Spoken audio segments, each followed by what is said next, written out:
So I'm going to talk about a topic. Who knows about microfrontends already? Who's ever heard this term? Okay. Who uses it in production? Oh, cool. Who has heard about microservices? Everyone, okay. Who uses it in production? Who regrets using it in production? Okay, a few people. I see a pattern here. I do this every time actually I talk about something. I ask the same 3 questions about microservices: who uses them and who regrets to use them. And the people who regret to use them are getting more and more, but actually that's not even part of the talk today. So let's kick it off. Let's kick it off with an introduction of myself. I'm David Leitner. I'm working as a technical expert at a company called Verticalized Technologies. I didn't choose this job role, I got it. What I'm doing as a technical expert, maybe I could even fix a coffee machine as a technical expert, but that's not my job actually. I try to solve mainly front-end related issues at customer projects we have. So I travel around from project to project and help them in fixing their front ends most of the time. Mainly, I'm in touch now with JavaScript. I came from a Java backend area, but somehow I moved to JavaScript and I actually really like it. Never thought that I would say this one day, but it is like it is. Besides this, I'm a lecturer for the post-diploma courses at University of Applied Technicum Vienna. So I'm actually from Vienna. I'm not from Germany, even if Senaco is a German company. And I do a couple of things around the community. I think we all should do this. But this is not really important about me. You don't need to remember this. What you should remember is that I'm writing code, right? Because I have the feeling sometimes that people feel ashamed to write code these days. They want to be managers, they want to be product owners, they want to be agile coaches. Everybody wants to be an agile coach these days. Or they want to be something else. But I think crafting source code is still one of the most beneficial and most beautiful artifacts we can deliver in our industries, and we shouldn't feel ashamed about this.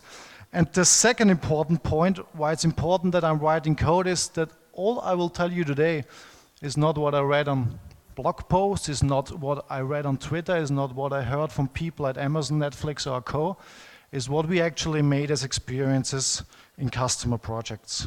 So this is not one of the selling talks, this is the hard truth with all the pain and all the disadvantages.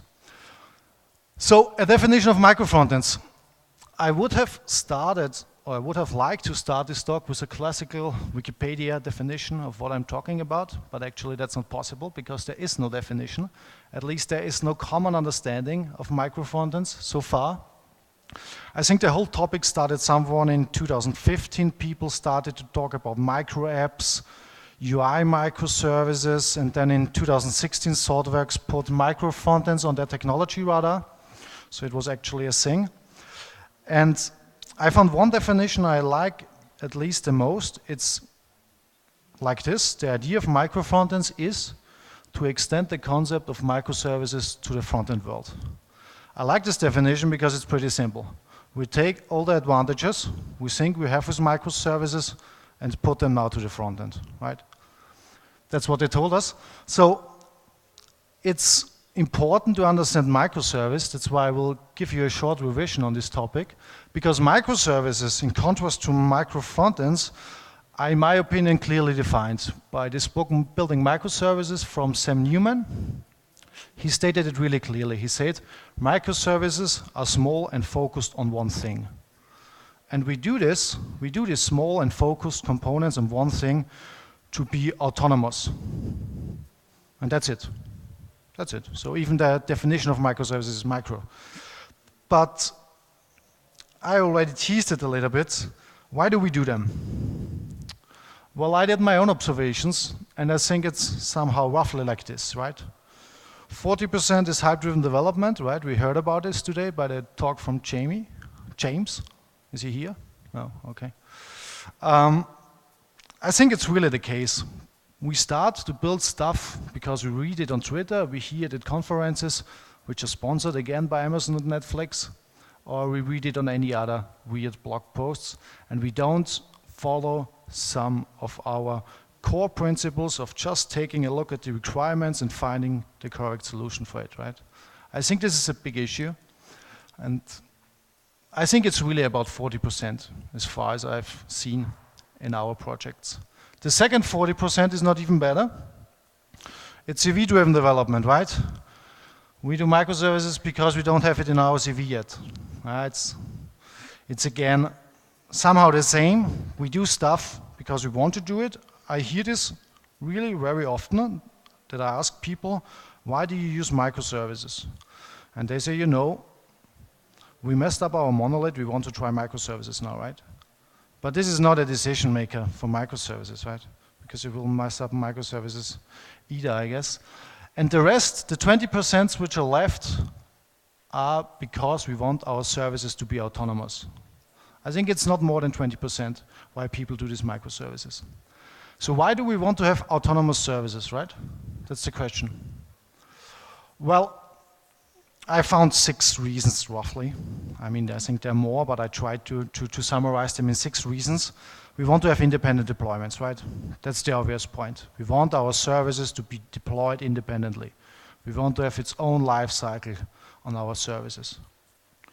We want to have autonomous operations. So each service can live on its own, operates on its own, has persistence on its own, has state management on its own. We can scale each service on its own. We are technology agnostic. We can be, that's important, we don't have to. But actually it's a good thing that we can solve problems with a specific programming language, with a specific framework. This really makes sense sometimes. We are based on standards. I think this point is often forgotten. I think it's a big benefit we got from microservices. I don't see any customer project anymore where people are talking between the services with a non-standardized proprietary transport protocol. Mostly use HTTP or alike. And this is really cool, I think. And this supports us actually in doing parallel development, right? We are building tons of software each day, so we need to parallelize this, and microservices can help us in doing this. And last but not least, we have a small interface surface, right? So we just expose a few methods to the rest of the world, and we don't want to have this tight coupling. So this is about why we should do those microservices. So where did they came from? Well, microservices were clearly stated by Sam Newman as contrast system for monoliths, right? That's where they came from. Because if you take a look at the history, this is how it looked, right? We had the application. If you wanted to take a look at the business logic, you took a look at the application. If you wanted to understand the data models, you took a look at the database. It was easy as this, right? This is how it worked. And then there was this paper, Ball of Mud, from Brian Futer and Joseph Choda. Who knows this? Ball of mud, big ball of mud. Never heard about it. Sorry? The term, yeah. Yeah, okay, a few of you. Well, it started around 2005 or something like this. And suddenly everybody saw a big ball of mud in our applications, right? People said, your application is a big ball of mud. And I said, okay, what can I do? What can I do to get rid of this big ball of mud? And then people said, well, it's easy. You have to slice your application. And that's what we did. We sliced it. We sliced it in a front-end layer, business layer, database layer. So if you want to change the UI, we go to the front-end layer. If you want to change the business logic, we go to the business layer. And if you want to change the persistence, we go to the database layer. So this worked well, but as already mentioned, software eats the world. Our software is getting bigger and bigger. And a few years later, the same people came again and said, congratulations, you achieved it again. You now have 3 big balls of mud, right? And then you said, oh my God, you're right. I did it again. What can I do? What can I do to solve this problem? And they said, okay, it was slicing, but you sliced in the wrong direction, right? And people started to tell us, this is how you should slice. And this makes sense. We shouldn't slice our application based on technical properties. We should slice it based on our domain. So we cut our application in a user, in a products, in a payment, and a shipping, right? And actually, this idea was taken by Sam Newman. Refined a little bit. He said, okay, each service should have its own database. We maybe make the services a little bit smaller, and it should be autonomous in runtime. And this is where microservices came from. And this is where we got all these wonderful advantages of independent deployments, autonomous operations. We are technology agnostic, we are based on standards, which supports us in doing parallel development, and we have a small interface surface, right? And this was a great time, and I remember, I think 4 years ago, I was in the CraftConf in Budapest. It's also a great conference. And I arrived there, and in the morning there was a talk from Amazon. And the guy from Amazon was standing on the stage and said, you know what? At this moment, currently now, we have about 1,000 microservices running in production. And everybody was fully amazed. Everybody was amazed. Then we went for lunch. There was pizza. I still, that's what you remember about conferences, right? The food. There was pizza, and after pizza, when we went back to the conference, there was a second talk from Netflix. And the guy from Netflix said, you know what, Amazon, we are running about more than 2,000 microservices in production, right? And everybody was more amazed and said, oh my God, they have 2,000 microservices in production. And then you came back to work on Monday, and you said, okay, we just have 7. Maybe we should increase our number of microservices. So sprint goal, increase the number of microservices, right?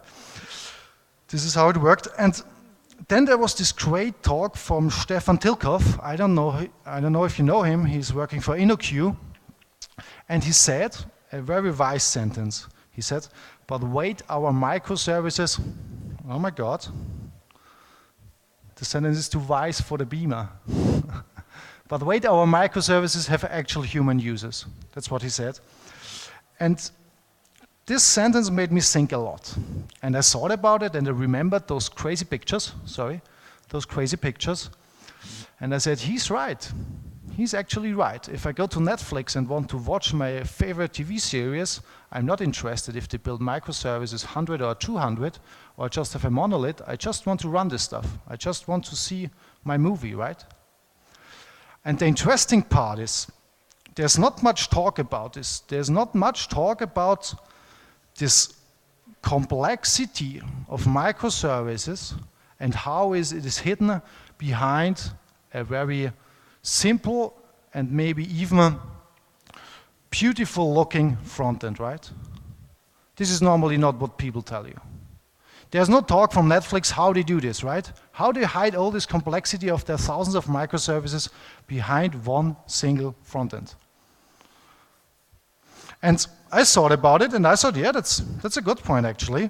So let's find out how we do it in our projects. And I mean, our projects are a little bit smaller. We have a little bit less microservices, but still we have them. And if you take a look at this, what you normally find is something like this. You have a front end on top of your microservices.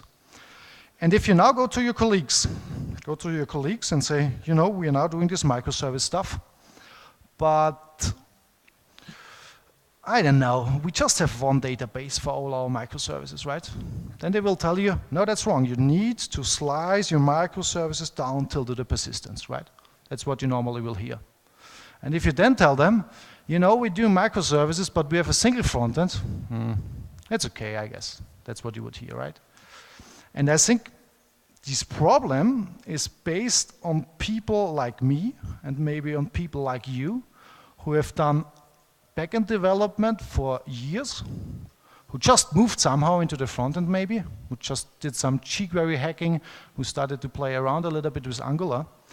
But for us, the front end was only this dump request response thing for years, right? We got HTML, we rendered it, we got maybe a little bit of JavaScript over the time, but this was it, right? So we thought in a way that the front end itself is just an implementation detail, right? It's not really part of our architecture. Our architecture ends at the beautiful crafted REST endpoints, but the front end, it's just the front end, right? And I think this is a fundamental misunderstanding, that the front end is not an implementation detail. It's a mission-critical part of our microservice architecture, in my opinion, right? And I will tell you why. I will tell you why in a second. So if you take a look at a classical application, I know my drawing skills are not the best ones, but if you split it up in a front-end platform and a back-end platform, and as we already have heard, in the back-end platform we have all these beautiful advantages we get from microservices. In the front-end platform we normally don't really know, right? And if you then start and go to your front-end guys and tell them, Can you give me a look at what you're doing here? Then you will normally see something like this, right? And you're shocked for a minute and you say, oh my God, I didn't realize this. I didn't realize that we are currently building fat clients with JavaScript.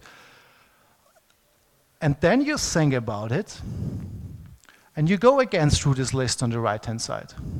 So you think about, do we have independent deployments in the front end? Well, actually not, right? We can deploy it all or we can deploy nothing.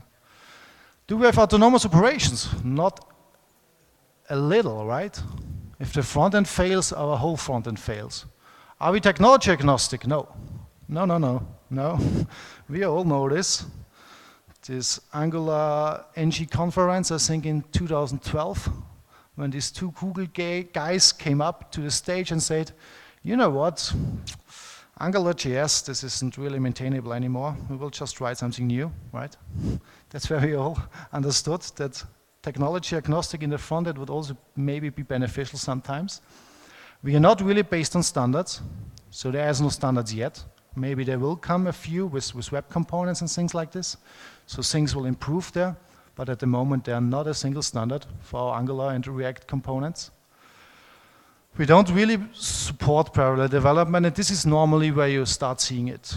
If you're in a team and if you want to increase your front-end development team, you normally realize this very fast. If you have 3 or 4 people working on the front end, it's working very well, but if you want to have, I don't know, 10, 15 people because you're really building big enterprise applications, you will realize very fast that this stuff is not really parallelizable, right? And last but not least, we don't have a small interface surface between our components. So that's what we call a front-end monolith. That's what people call a front-end monolith. And as we normally do with monoliths, we kill them with something which starts with micro, right? And in the front end, we don't kill it with microservices, we kill it with micro frontends. So this was the short introduction to why people start using micro frontends. And then people come to us and tell us, you know what, micro frontends seem to be a thing now, can we start doing them? And then I say, a micro frontend, which one do you want to have, right? Because as I mentioned earlier, there is no fixed definition of micro frontends. People call things micro frontend, which are total different implementations, which behave on total different abstractions, and there's not a micro frontend you can take from the shelf and put into your software. That's not working, right? We are far away from where we are with microservices, in my opinion. There's not a real common understanding about what we're doing here. That's why I want to give you a short introduction in a few things, in a few micro frontends I've seen so far. The first one is the Hyperlink integration. I also call it the Amazon approach. The Hyperlink integration is pretty simple. You just put this slicing to the front end, tilt to the front end, from end to end. You say, okay, you know, we have catalog, so we also slice our front end like this. We have ordering, we also slice our ordering like this. We have payment and shipping, and we slice it from end to end, right? And the integration is simply done by hyperlinks. Well, that's an easy approach. But you will realize very fast that the front end loves to break your service boundaries. So if you think of a dashboard, the dashboard will maybe show the latest products, will show your orderings, will show the status of your shippings and your payment. So we have an issue here, right? We cannot do this full verticalized systems, mostly. And that's why people did something which they call backend for frontend. It's also a pattern from Sam Newman. Because the issue is that this dashboard actually needs to talk to all these domain services, right? And there we have overfetching and over-requesting. And that's why he introduces backend for frontend. And this backend for frontend does all this aggregation for us. So we have a really consumer-driven API on this level, on the BFF level. So we really give back what the dashboard expects. And we still have generic APIs on our domain services, right? So that they can be reused by different frontends or by different backend for frontends. And if you take a look at this Hyperlink integration now, it looks really promising because we have independent deployments, we are autonomous in our operations, we are technology agnostic, and we support parallel development, right? This is quite cool. But this is the guy you then see in your office, and you ask, what's up? we have it all now. We have all the advantages from microservices in the front end. And then he tells you something like this: I don't want to maintain your UI, UX anymore, right? It's a total mess. And he's right. He's totally right, because what consumers actually expect from us is that one company has one website, right? And for the JavaScript guys, it's equals, right? Not some weird transformation in between. So one company has one website. And if you take a look at the example of, for example, we want to introduce a menu. So the catalog gets a menu on top, right? And we also want to have this menu in ordering, of course. It looks slightly different, but it's still okay. It's still a menu on top of the page. You know, payment is always busy. They totally forget to implement the menu. And shipping is somehow crazy. They do it on the left-hand side, right? And this is why I call it the Amazon approach. Because if you take a look at the Amazon page, you will see that, for example, the shopping page is totally different than the ordering page, right? They don't even reuse the header. They sometimes even have different Amazon logos there, right? And for them, it's okay. But this is one of the main drawbacks, right, of a classical hyperlink integration. We have this kind of a usage problem. So we have all those 4 advantages from microservices, but we have the big disadvantage of not having a consistent UI and UX. We don't have any smooth user interaction, as you need to reload the page every time. And we don't have any kind of fast loading, because this one maybe comes with Angular, this one comes with React, this one comes with Vue.js, and this one comes with the framework of the month. I don't know, maybe Preact or Ember.js, I don't know. But every time the user goes from here to here, he needs to download again the front-end framework, the single-page application framework, right? So maybe there's another choice. And there's another choice, it's called build-time integration. I mean, that's, as mentioned, these are not standardized names, right? I tried to somehow group the approaches of micro-frontends we've seen so far into a way that you can understand them and can understand which different approaches there exist. And this one is what I call build-time integration. So it's based on the same principle. We do verticalization from top to down. But we do one very important thing different. We have here our UI shared stuff with the single page application framework with components and some other artifacts. And during build time, we merge all this together to one single artifact. And this, of course, brings the advantage.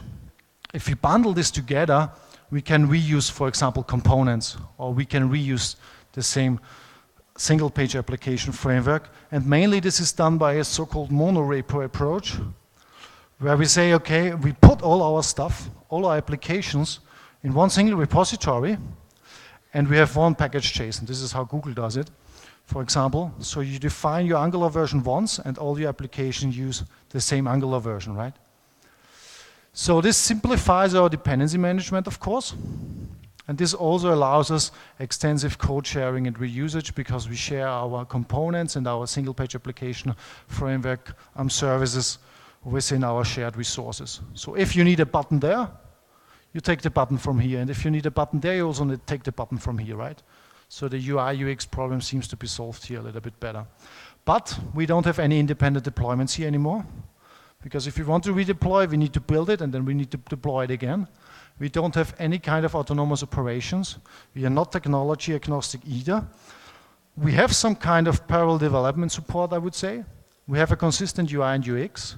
We have a smooth user interaction. And we also fail again in fast loading. If we don't do some tricks like lazy loading, the user will get the whole application in the beginning, right? I will share the slides anyway, so you don't need to take photos of every slide I show you. So where have I been? Yeah, exactly. So if we do this, we get all disadvantages, but we lose all disadvantages. So there's another approach, which is called transclusion. It could also be called runtime integration, I would say, but transclusion sounds a little bit cooler. And transclusion is based on the same principle. The only difference is this bundling is done on runtime by the web server. And it's mainly done by server-side includes or edge-side includes. So we have an Nginx running, which includes our stuff during the runtime. So we say, okay, we want a header, we want to have a content, we want to have a sidebar, and we want to have a footer, and all these things are actually our micro frontends, right? And this supports us for doing independent deployments, because we can deploy this on its own because it's just bundled at runtime. It supports us in autonomous operations. And edge side includes, for example, we can place default placeholders. If a thing is not loadable, it will just show a static content or something like this, but the rest of the application is still working. We are still not technology agnostic because our framework is still given. We support parallel development, we support smooth user interaction, and we have a consistent UI and UX, right? But we still fail in fast loading. If we don't do lazy loading or stuff like this, the user will get again the whole application up front. This is, for example, done by a framework called Taylor from Zalando. They do this approach. It works pretty well for them. But still, it's not the last one. There's something called app shell integration. Who knows about this one? This is what people mainly are talking about if they talk about micro frontends. At least that's my feeling. This is how they do it there. So we moved from build-time integration over server integration to now client integration. So we integrate. So we have an app shell, a container application, so-called. And our app shell loads the micro frontend it currently needs. The advantage is that our app shell comes with a header and a footer, so they will never run out. They will always look the same way, independent which micro frontend you currently load. But the app shell decides which frontend to show, based on the root or based on the user context, something like this, right? And if we go again through our list of properties, we have now independent deployment again. We fail in autonomous operations because if the app shell breaks, everything breaks. We are not technology agnostic because the app shell normally comes with this single page application framework and just loads some kind of modules.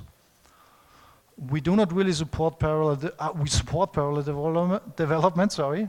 So each frontend can still be developed on its own. A consistent UI, UX, I will talk a little bit about this later.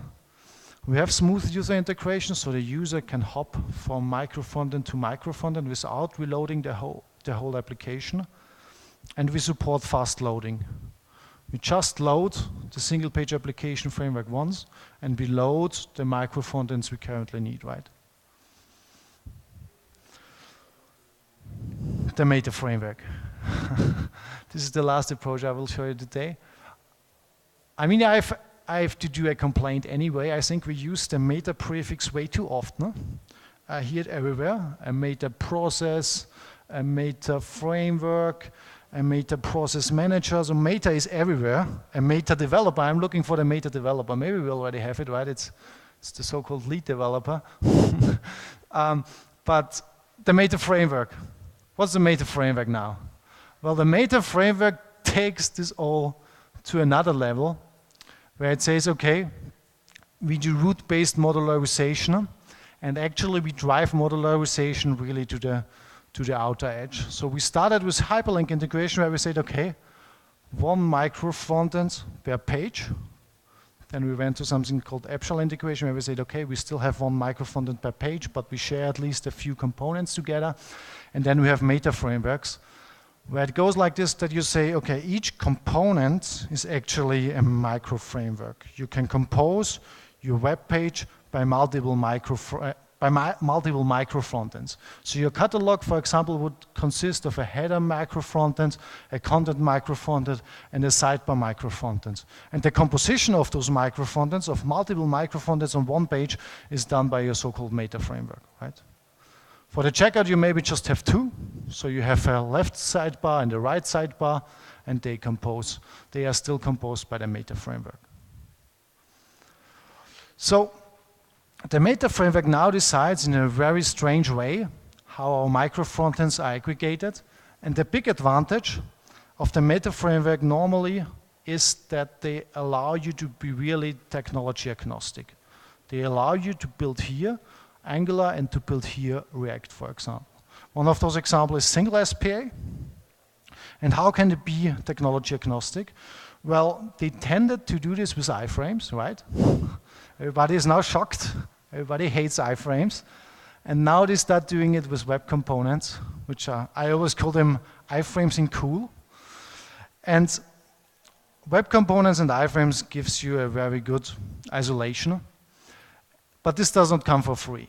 So if we take a look again at our properties, we see we now still have the independent development. So each micro frontend can be developed on its own. We are autonomous in operations. We are fully technology agnostic. So you can build, as mentioned, this part of your application in React and in Angular. You can do this. We have a consistent UI and UX. We will take a look at this later. And we have a smooth user interaction. But we terribly fail in fast loading, right? Because if you serve this catalog page, right, you need to download the Meta framework. You need to download here maybe Angular version 4. You need to download here maybe Angular version 5. And you need to download here the latest React version, right? And the customers on mobile phones will kill you for this, right? So this is the big drawback beside the complexity you introduce by doing a framework on top of the frameworks, right? This is really the big drawback, and this is not really solvable, this problem, in my opinion, even if you see, for example, Angular elements where they start to tree-shake the framework itself, but that in the nature of isolation, it is that you need to fetch a few things multiple times, right? This is hard to avoid. So let's dig a little bit deeper into a consistent UI, right? So I will give you 3 tips how to solve a consistent UI. The first one is use a CDN, right? For static files. It's not very surprising, but it's really a good weapon to achieve a consistent UI. So share your images, share your assets, maybe even share your global SCSS or CSS on a CDN and use it from there. Not spectacular at all, but very useful. The second one is use a CMS, right? Not some WordPress or Joomla. Use really a headless CMS to provide your static content to your web pages, right? I know you didn't want to hear about those two. You wanted to hear about this one, right? A component library. Everybody is doing component libraries now in companies. So you build a component library which provides components for your single page application, and you can reuse them. In every application looks the same. That's the dream we have, right? You have 2 choices to do this. The first one is for one framework. So you build your component library for Angular. And even better, you build it for a framework version. So you build your component library for Angular 6. And then, of course, Angular guys promise you that they will not do breaking changes that often anymore. So you should be able to upgrade your stuff. But you can never be sure, right? You're never sure if you build a component library for a framework or a framework version as far as there's no new framework version, right? That's when you find out, okay, you build it for a framework version and not a framework, when you get a new framework version, okay? And the second one is you build it technology agnostic, right?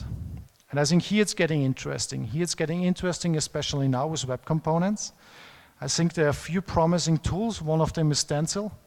I don't know if you know this one. It's from the Ionic guys. I didn't like Ionic too much, to be honest, but I like Stencil. Of course, Polymer from Google, and web components itself, right? And I would really suggest you in going this approach. If you want to do this approach at all, go this approach, right? Because I think we are moving fastly into this direction again, right? We started with JavaScript, and I have the feeling with web components we come back there, right? We don't need these full-blown Angular frameworks.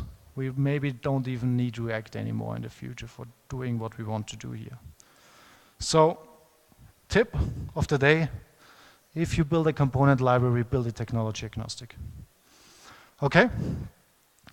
So I gave you now 5 groups of how to build a micro frontend, right? And if you're clever, you will ask yourself, what's the best choice? Huh? Well, it depends, right? That's the point. That's how we as consultants earn our money, right? It always depends. And that's the point. You cannot make the decision just by taking a look at this presentation. You need to take a look at your requirements, and then you need to find out what's the best solution for me. But still, I try to really bring it on a slide so that you can at least sell it to your managers, or you can show it to your managers. They get an understanding of how you should drive your decision, right? And I think that's a good example now for the 80-20 rule, because 80% of the time I spent on this slide deck was actually on this slide here, right? I hate doing things like this, but I try to come up with somehow of a general decision advice where I can see which kind of micro front-end approach maybe fits your goal. And you should read it from left to right. And here's the important part. Oh, you cannot see it, unfortunately. But up is always yes, and down is always no. I didn't want to write it everywhere, so up is always yes, down is always no. And the whole story starts with, your application is big. Well, and that's the single sentence, the only sentence you can find on my presentation, because I avoid writing sentences on my application, because it's really hard to write sentences which are not misunderstood, because the human language is really inconcrete, but I really tried it hard here. And I think an application is big enough to justify micro frontends if slide UI and UX differences between the most unrelated sub-pages are acceptable. If this is okay for you, then you could maybe do micro frontends, right?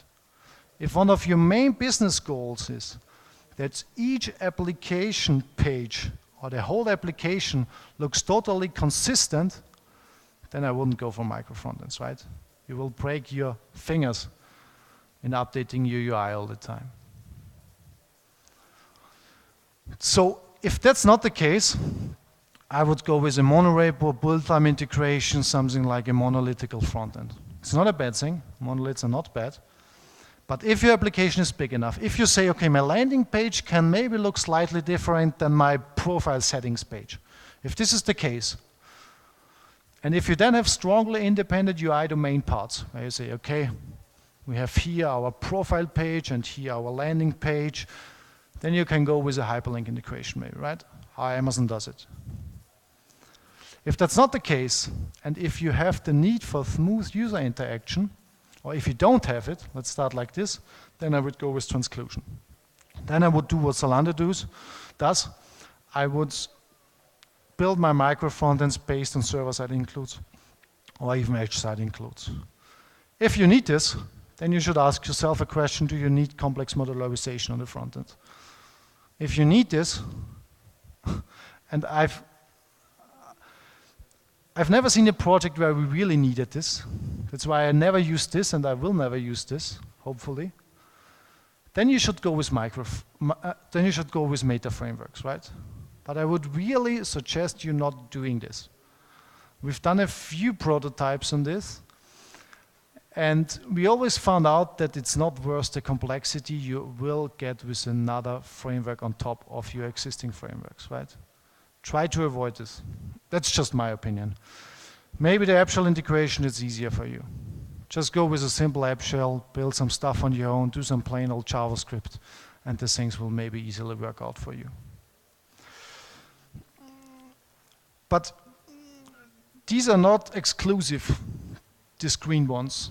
And I think that the core message of this talk should be that if you want to do micro front ends, you need to compose the perfect mix for you.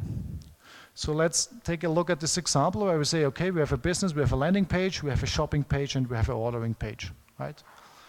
And as we heard already, they are maybe totally separated. So we can easily go with hyperlink integration here. Because the landing page, it's about 70% of our traffic, should always be shiny and nice and beautiful.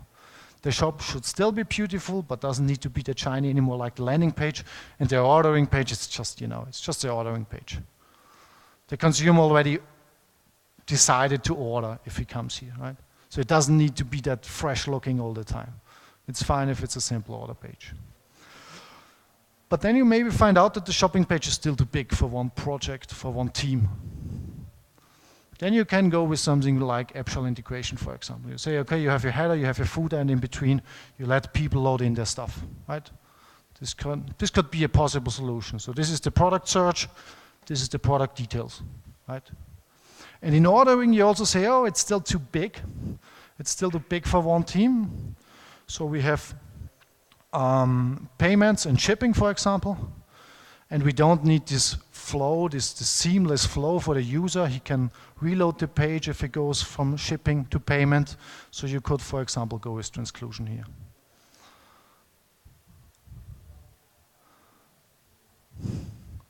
So really compose your mix. Don't go with one approach. Try to find the best mix of approaches for your given use case. So time is running, so let's go to the key takeaways. The first one, I think the most important rule of software development, keep it simple and stupid, right? That's what we should do, I guess, more often. Huh? Think really twice if a front-end monolith doesn't fit your goals. Think twice, think maybe even 3 times, right? And if you say, okay, a front-end monolith doesn't fit our goals anymore because our application is getting too big, start with a monolith-first approach. Don't start with 5 micro frontends in the beginning. Start with a monolith-first approach, split it if it's getting too big, right? How you do with microservices. Second one, consider the frontend as not as implementation detail, but as critical part of your microservice architecture. I think that's an important part. I think this is where we have to learn a lot. People who are mainly working on the backend part of our application, who are doing the software architecture of our application, we should really start to see the front end as first-class citizen. That's what it is. We are building fat clients in JavaScript these days, right? So it's, even if you take a look, for example, at offline-first applications, where people start to build all their business logic again in JavaScript, right? Because it must be available offline. So if you go into these scenarios, it's getting harder and harder to ignore the front end for your application architecture. And last but not least, as I have the feeling that the micro front-end hype train is starting right now, right here. Micro frontends are not a stack or a technology, right? This is totally wrong. If somebody tells you this, he wants to sell you something. That's just not true. It's just a group of patterns you could use to make your life easier, to bring some of the advantages from microservice to your front-end world, but there's no product which will solve you this issue, right? You need to put a lot of thought into this, and then you will maybe come to a good solution. Maybe. And at the end, it turns out to be so easy, right? As usual. Use the right tool for the right job. That's what I can tell you. So, my name is David Leitner. If you like to talk, vote for me. I'm a non-hype train activist. That's how I call myself. I'm an enthusiastic development. Thank you very much for listening, and I hope you enjoy the rest of the conference. Any questions? Yeah?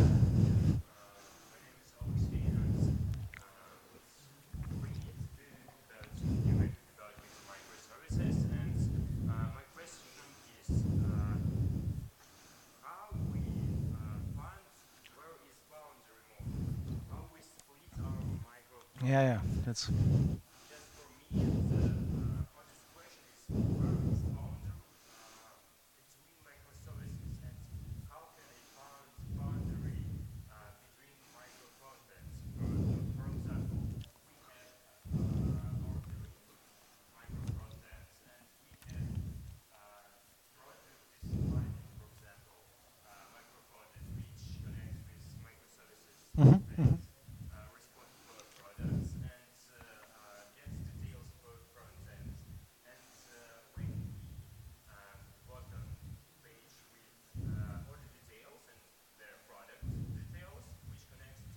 Yeah. Microservices different from micro-frontends with different responsibilities, but there are no boundaries. How solve this problem?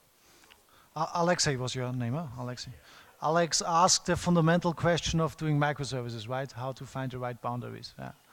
If I could give you the answer to this question here now, I wouldn't, I wouldn't be a software developer. I guess I would be a rich man. I, I think the only rule of thumb you can have is that you have to understand your business very good to find the right boundaries, right? As incomplete as this answer is this is the best answer I have so far for this issue. And the second thing I've understood out of this question is what I mentioned earlier with the dashboard examples. Frontends really love to break your service boundaries in the backend. So you can start, define your beautiful encapsulated services, but then you get the dashboard, right? And then you say, oh my God, the dashboard needs it all normally, right? And there's GraphQL, for example, could be a solution for this, or just a backend for frontend microservices. That's what we've used so far. It worked very good with GraphQL, in my opinion. But this is, yeah, you know, there's no general advice. There's no silver bullet for this finding the right boundaries problem, sadly. I mean, the only thing you can do is you can do the same business like other companies did, which already implemented microservices correctly, and then you can take a look at their boundaries they found maybe. Yeah. But if you have your own business, your own problem domain, then it's hard to really find the boundaries from outside, from an advice from outside. You really need to understand your business, in my opinion. Yes? Hi, Sasha.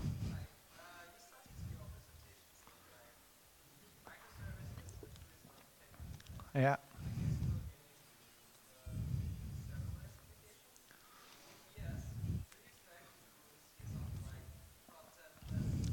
Oh, that's a good question, actually. I didn't mean that we should move from microservices to serverless. That was not my intention. I don't know where we are moving to. I think we will, in some cases, really move back to monoliths again, because in some cases it just makes no sense, in my opinion, how microservices are used. If I see internal applications with about 600 users and about 15 microservices, right? This is just not really useful. So I think we are overusing the microservice pattern. We are not really taking into considerations what are our requirements. Do we need scalability? Do we need robustness? How many users do we really have, right? And of course, lambdas are an interesting approach in the total different direction, but I think an UI will never be that composable like, for example, microservices are, right? So you will never be able to break the UI in such small parts. That's just my opinion, right? Even if you use web components, your applications will you will not have a button which is an own micro frontend. Even if people try to sell you this, I think this will never work. That's my honest opinion. Welcome. Yeah?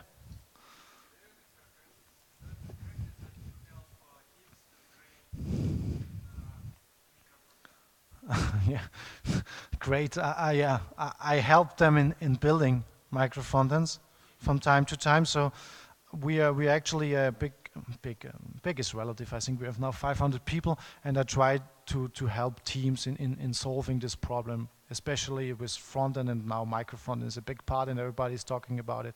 So that's why I thought it's maybe time to give a talk about this.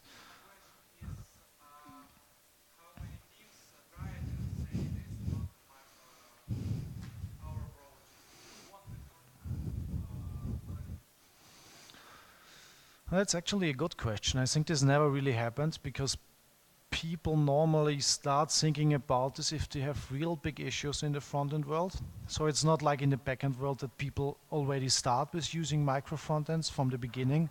Normally everybody is starting with a single-page application monolith, and then when they start realize that they are not really able to parallelize work anymore, they need to think of how can we solve this parallelization problem. And then that's the point where they start to think about micro frontends. So I think there's fundamental difference to how it's on the back end that people already start with microservices up front without putting too much thought into it, in my opinion. Then on the front end, there normally people still start with a monolith. I've not seen a project where they started with micro frontends up front. Just, is this the answer? Okay. There's one more, yeah?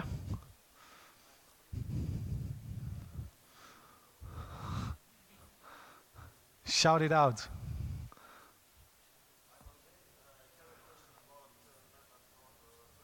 Yes. Oh.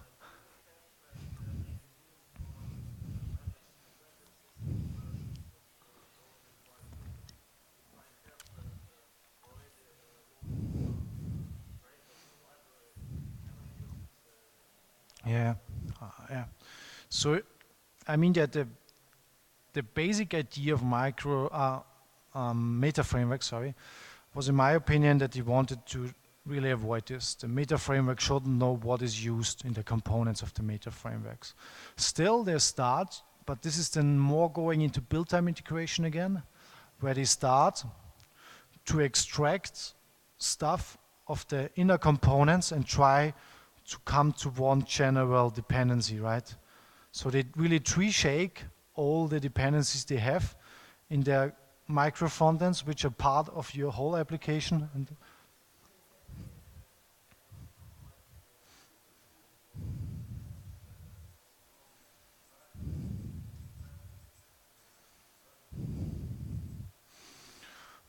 I mean, no, I think that the approach which they are going is not that they give you a general list of dependencies you can use. The approach is that they go is more that you want to have some isolation so that you can just really use what you want to do, right? I think that's more the different approach, right? So they don't want to say, okay, you can use Angular. They want to say, okay, you can use whatever you want, and we don't care too much. Okay?